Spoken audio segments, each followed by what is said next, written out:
Hey guys, Josh here from Action Fitness Nutrition. Today we're going to talk about training and specifically how hard should you train. So there's a couple of caveats to this. So what we're going to do is we're going to sort of split this up really quickly. So what we're going to do is we're just going to start with someone who's new to the gym, who's new to resistance training, who's a beginner. This is obviously looking at weights as well. In terms of how hard should you train. Obviously cardiovascular is going to be a little bit different, but this is just primarily going to the weight side of things. So with the weight side of things as a beginner, again, what we want is a structured program first and foremost. So with that structured program, as you're getting used to these movements, basically we're going to be learning a bunch of new movements. You know, it might be squatting, hinging, pulling, rowing, pressing, all that sort of stuff, lunging as well. We want to sort of build these foundational movements. Again, popping towards machines and things like that might be a bit easier. But in terms of that, what we want to do with our sets and reps is we want to get a lot of practice in. So I like clients who are just starting out with me to be going, semi-frequently. So we want sort of full body sessions. So we're able to get in, sort of 3-4 times a week and practice that same program or those same movements. Potentially we can change them slightly. We might be doing 2 different programs with similar movements over the course of 4 days. So doing them twice each. But I like to focus on that first. In terms of the intensity in the training, it's going to be focusing first on obviously the technique. We want to make sure the technique is 100% and spot on within the rep range and the weight that we're using.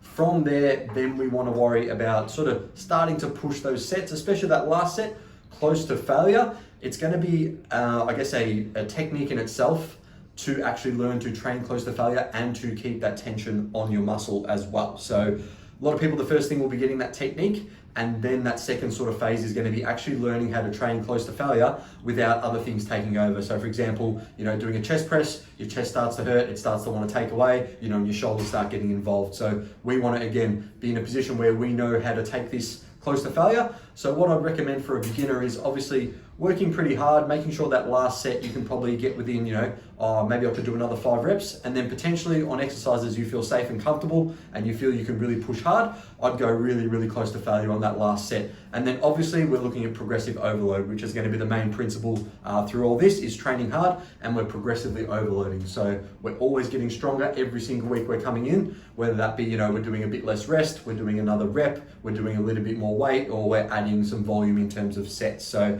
there's a few different ways we can program that.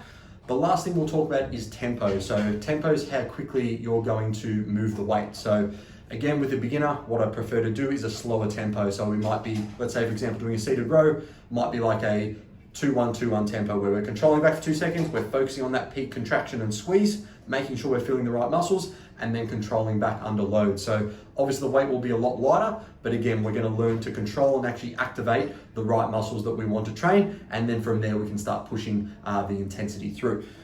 From there, we want to talk more in terms of an intermediate. So once you feel like you've sort of got everything down pat, you know how to take a muscle, close to failure, you know how to keep tension on there, then we're going to go into that intermediate stage. So the big difference with being an intermediate is volume, training volume, and that's going to, depend on a lot of things. So, we can give you 3 sets, 4 sets, 5 sets, etc. It's all going to depend on yourself and how you recover. So let's say, for example, you might be really stressed shift worker or something like that, maybe just 2-3 sets, quite low in volume, but the intensity keeping quite high, again, pushing close to failure, might be a better option for you. Whereas you're someone who's quite less stressed, you've got less on your plate, you can really commit 100% to that program, you're sleeping well, you're doing all the right things, lifestyle and nutrition wise, then 4 or 5 days a week, going in, pushing the volume up a bit, and again, still keeping that intensity quite high, will be better off for you. So as an intermediate, again, progressive overload is absolutely king, and it's going to be the best thing. As a beginner, you can probably get away with potentially using the same amount of weight and just getting stronger in terms of that contraction and getting a better contraction each time.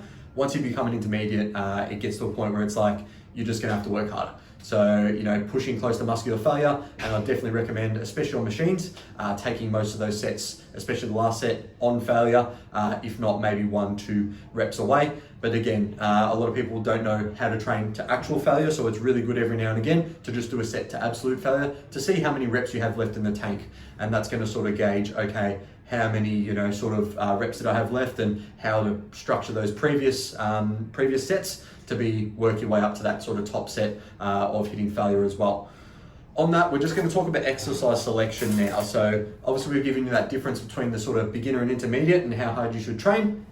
Recovery is also another factor. We're going to go into that in a different video, but exercise selection. So we probably don't want to be going bang on failure in these big multi-joint movements. So say if we've got a really heavy barbell squat or a really heavy deadlift, pushing these to absolute failure means your technique's going to break down and the chance of injury is just going to skyrocket. So what I like to do for most of these big sort of free weight compound movements, you know, like your big squats, bench presses, big rows, all that sort of thing, is probably leave, you know, 1 to 2 reps left in the tank. When you start becoming more intermediate advanced, like you might be able to get closer. But again, it's going to depend on a few different things like your recoverability. So if you are going to push to failure, I'd make sure, you know, those multi or more single joint exercises, or at least you're supported with something. So the more stability you have, which is why I quite like machines, benches, things like that, to create that extra stability depending on what exercise you're doing. That's going to help you be able to push closer to failure without other muscle groups wanting to take over and keeping tension on that target muscle. So you can actually take that muscle effectively to failure, and then again, coming that next week, progressively overload and get stronger and stronger and stronger. And again, that's going to be the long-term approach in terms of getting your body composition results. So starting as a beginner, again, getting the technique down pat, number 1. After that, again, learning to push your sets close to failure, keeping that tension on the muscle. Then again, as you become an intermediate, that's where exercise selection and getting a coach is going to be really important because again, volume, intensity, they're all going to depend on your lifestyle and different things you're doing. And from there, getting a coach, getting them to understand how your body works, you know, when you're stressed, when you're not, knowing when to dial things up and change things back is going to be probably the best investment you're ever going to make in terms of your long-term body composition results. If you have any other questions in relation to this, send a comment below and we'll be able to help you out. Cheers.